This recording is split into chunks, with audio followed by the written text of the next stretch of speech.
सौराष्ट्र में एक जगह श्री कृष्ण का मंदिर है।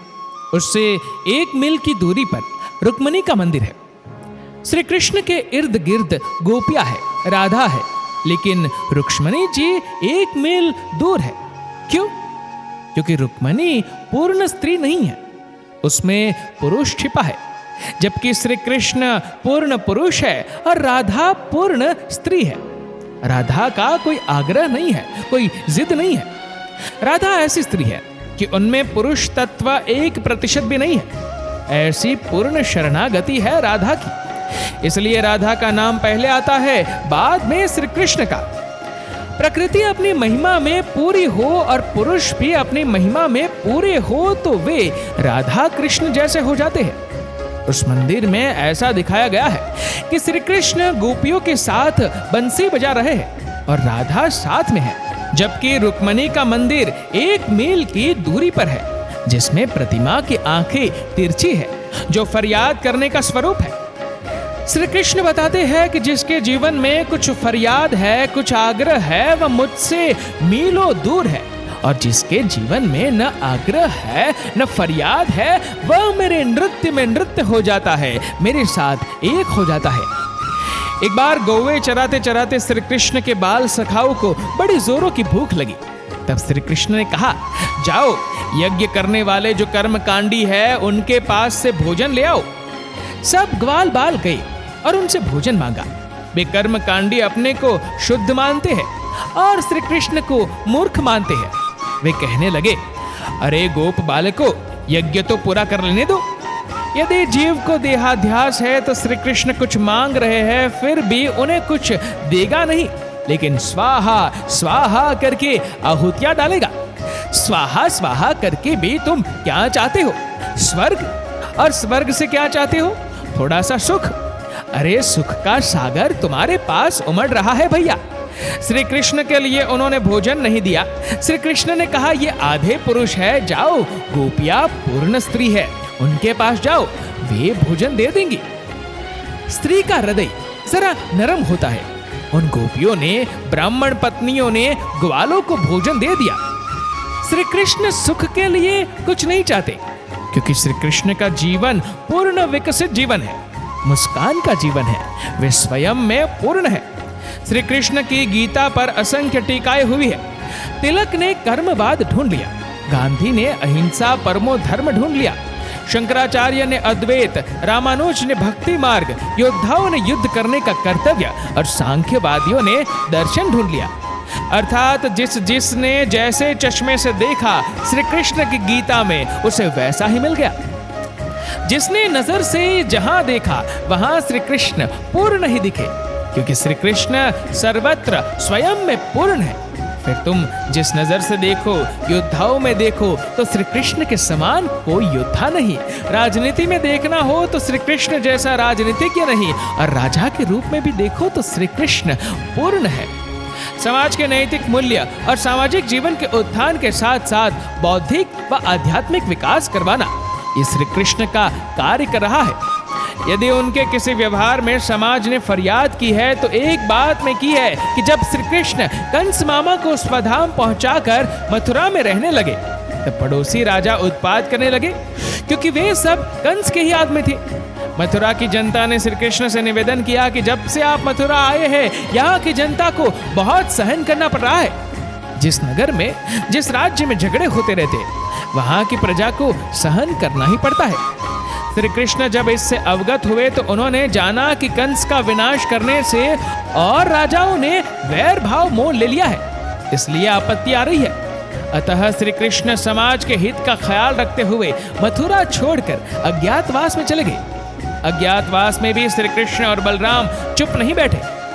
वहां श्री कृष्ण ने सुदर्शन चक्र एवं बलराम ने हल की रचना की, वह भी अपने लिए नहीं, वरन जिन्होंने कहा कि श्री कृष्ण आए तब से हमारे ऊपर आपत्तियां आई, उन्हीं की सेवा व कल्याण के लिए सुदर्शन की रचना की।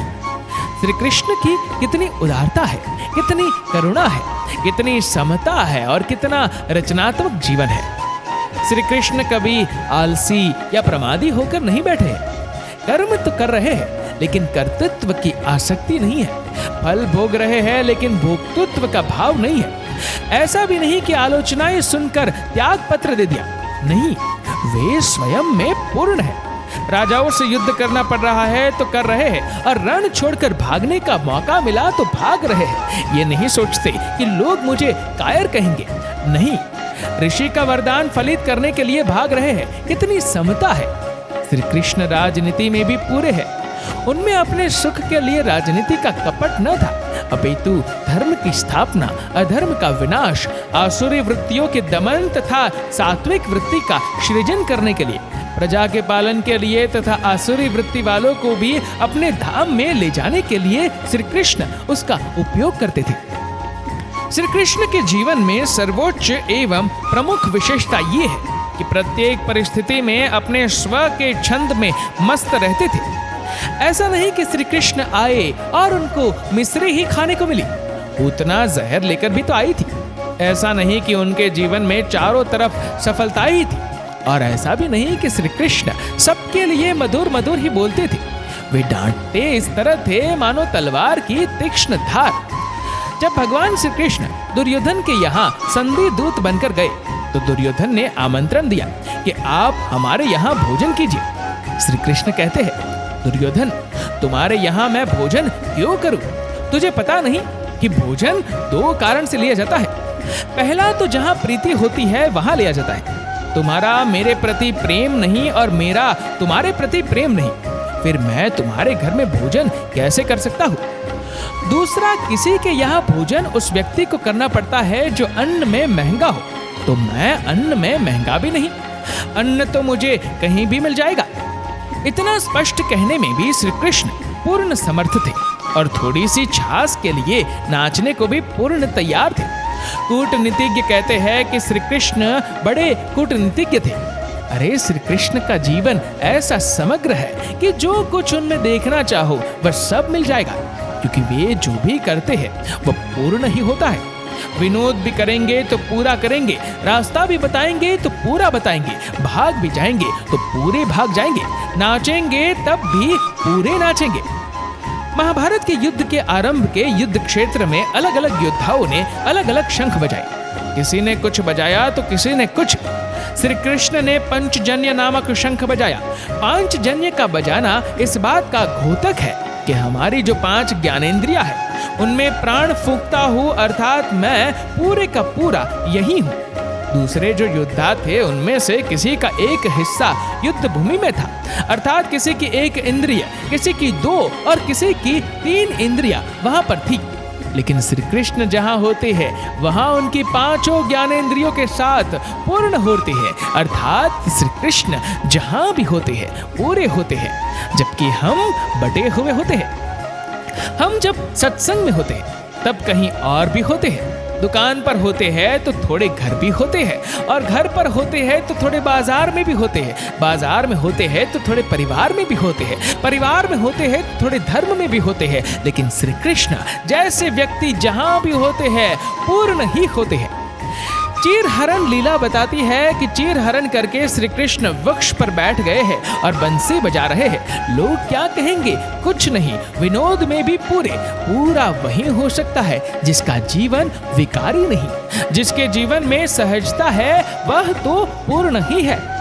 कई लोग कहते हैं कि श्री कृष्ण ने ऐसा किया वैसा किया, चीर हरण लीला की। वास्तव में चीर हरण लीला का आध्यात्मिक अर्थ तो यही है कि जब तक तुम अपने अहंकार रूपी वस्त्र को, देहाध्यास रूपी वस्त्र को अर्पित नहीं कर देते, तब तक तुम मेरा नाद भी नहीं सुन सकते। यदि अपना अहंकार रूपी वस्त्र श्री कृष्ण को दे दोगे तो फिर तत्वमसि का संगीत सुनने के भी अधिकारी हो जाओगे। श्री कृष्ण के जीवन में न पुकार है न आवाज है। श्री कृष्ण के जीवन में केवल प्रसन्नता है। श्री कृष्ण नाचते हैं तो पूरे नाचते हैं, हंसते हैं तो पूरे हंसते हैं। हम लोग हंसते हैं तो थोड़ा इज्जत आबरू का, अड़ोस पड़ोस का ख्याल रखकर हंसते हैं।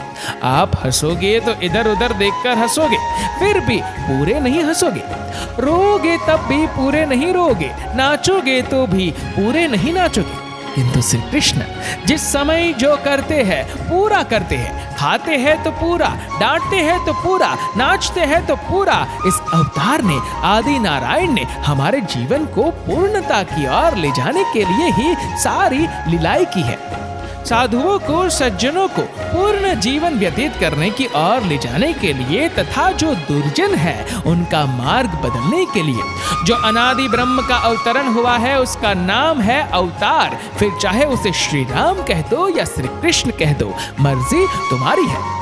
श्री कृष्ण का जीवन नितांत सहज जीवन है। साधारण आदमी जो कुछ करता है कुछ पाने के लिए या कुछ हटाने के लिए करता है, लेकिन श्री कृष्ण न पाने के लिए करते हैं न हटाने के लिए, अपितु जो भी करते हैं उसमें से पूर्णता की खबरें स्वतः ही प्रस्फुटित होती है। इसीलिए श्री कृष्ण को पूर्ण अवतार कहा गया है। दोस्तों, इस वीडियो को लेकर आपकी क्या राय है नीचे कमेंट करके जरूर बताएगा। और अगर आपको वीडियो अच्छा लगा हो तो इस वीडियो को लाइक करेगा, शेयर करेगा ज्यादा से ज्यादा लोगों तक। और ऐसी ही और भी स्पिरिचुअल वीडियोस के लिए सब्सक्राइब करें हमारे यूट्यूब चैनल को और फेसबुक पर फॉलो करें हमारे पेज को।